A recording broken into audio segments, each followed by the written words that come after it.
అలాగే దీంట్లో చాలామంది ముందుకు వస్తూ ఉన్నారు. నేను ఈ రోజున అందరినీ ఈ మీడియా సమావేశం తరపున అందరినీ అడుగుతూ ఉన్నాను, రిక్వెస్ట్ చేస్తున్నాను, అభ్యర్థిస్తున్నాను. నాకు వీళ్ళందరినీ చూస్తే నాకు ఒకటే అనిపించింది, దాదాపు 386 పంచాయతీలు, 386 పంచాయత్స్ దెబ్బతిన్నాయి.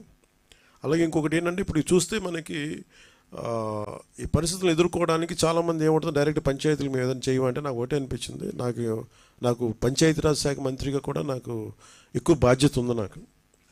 సో నాకు నిన్న ఇచ్చిన ₹1 నాకు చూస్తే నాకు ఎట్లా వెళ్ళాలని అనిపించినప్పుడు, ప్రత్యేకించి నేను క్షేత్రస్థాయిలో ఈరోజు అందరితో మాట్లాడుతున్నా ఒకటే అనిపించింది, ఇంకా చెయ్యాలి, దీనికి ఇంకొంచెం నా వంతు సహాయం సరిపోవట్లేదు, ఇంకా చేయాలనిపించింది.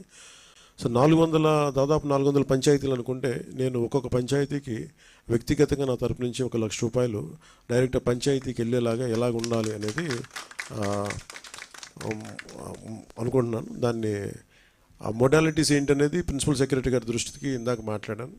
ఇది డైరెక్ట్గా పంచాయతీలకు వెళ్ళాలి. మన ₹10,000 ₹25,000 ఎలాగా డైరెక్ట్ పంచాయతీ నిధుల్లో పడ్డాయో, అలాగే ఈ ₹1,00,000 కూడా ఇది ఎంత సహాయం అవుతుందో తెలియదు, కానీ కనీసం ఆ పారిశుద్ధ్య పనులకన్నా పనిచేస్తే ప్రభుత్వం మీద కొంచెం భారం తగ్గుద్ది.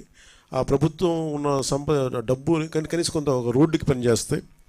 సో నా సైడ్ నుంచి నేను ఇచ్చే 400 పంచాయతీలకి ఈ ₹1,00,000 చొప్పున కనీసం పారిశుద్ధ్య పనులకు కొంచెం సహాయకారిగా ఉంటుంది అనేది.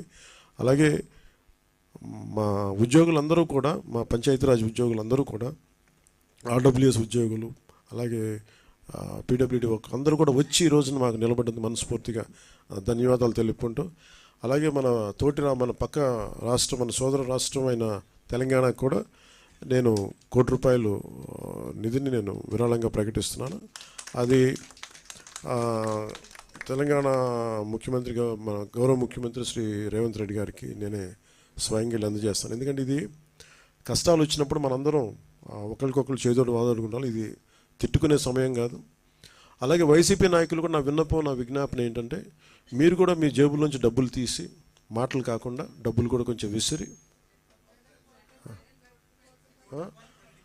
సంతోషం అండి. అంటే ఎవరు స్ఫూర్తి చేసినా పర్లేదు సార్, ఆయన చేసినా నేను చేసినట్లు కాదు. కానీ నా ఉద్దేశం ఏంటంటే, ఈ సమయంలో పిచ్చి మాటల కంటే కూడా బాధ్యతతో ఉన్న పనులు చాలా మంచిగా చేస్తాయి నా ఉద్దేశం. అందుకని ధన్యవాదాలు తెలియజేసుకుంటూ